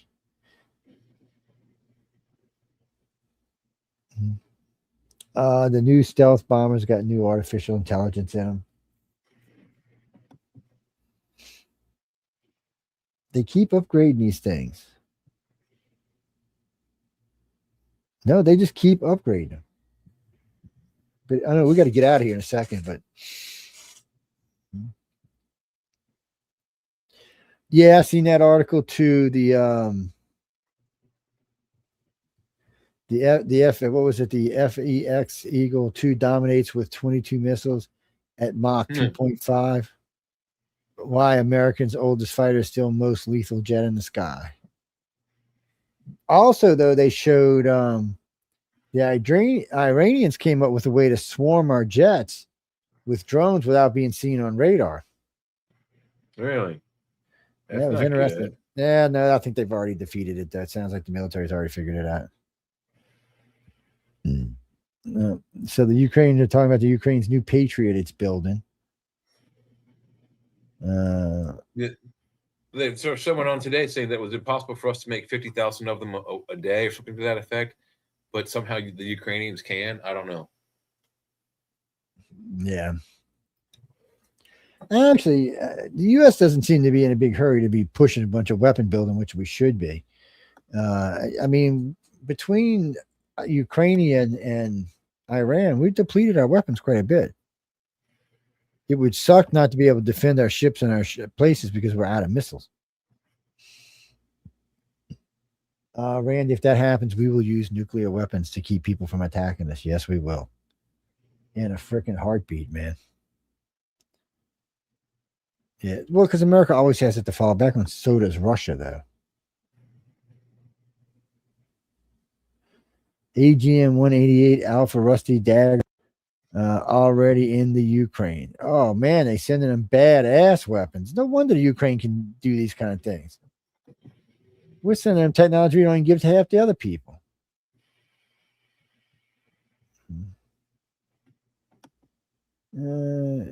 Navy should fear drone swarms.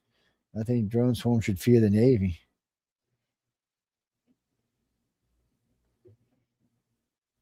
So let's see the F-47 NGAD physics breakdown how America's 6th generation fighter defies heat, radar, range, and leaves China a decade behind at least. Wow.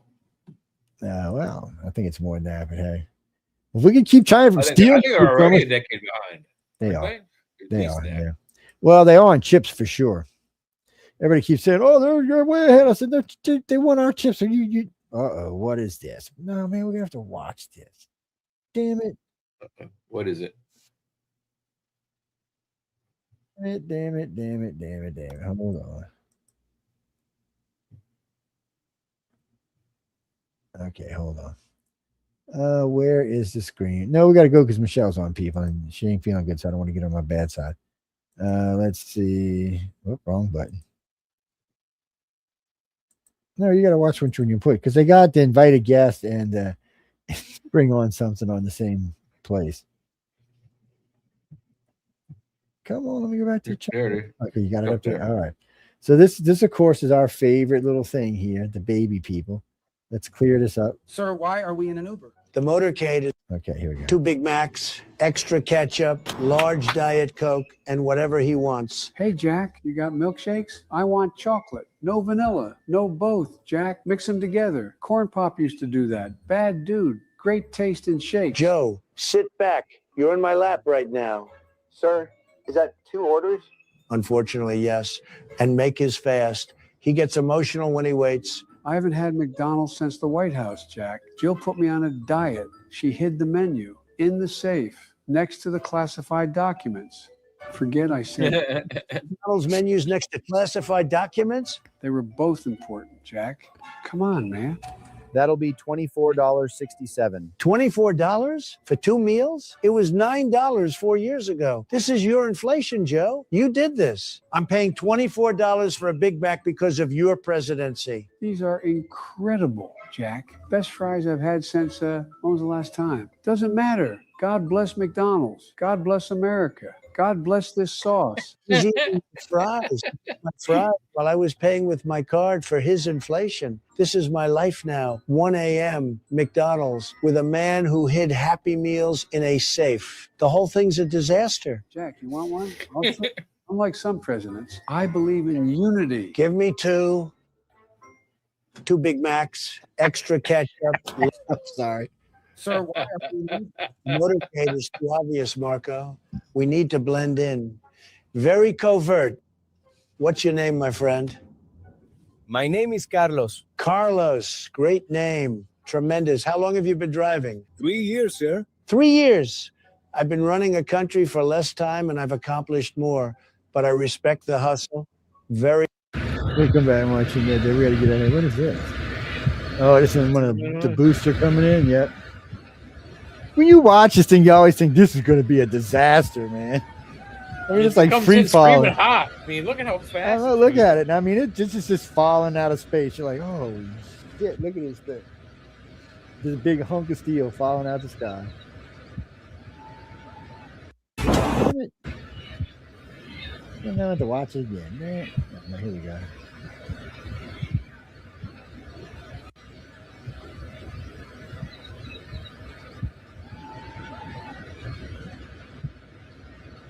Yep. Oh, there it goes. It's on fire. I always think Roman candle when I see that. Yeah, it's on fire. What was that off in the distance? Down, slowing down. It is still on fire. And it's farting. Click.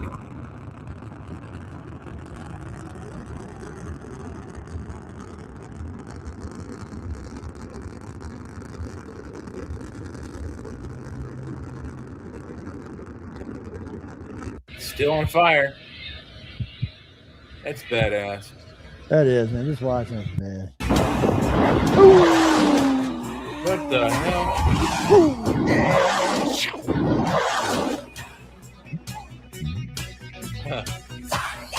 Did you see the wave pulling behind that plane? Yeah, I did.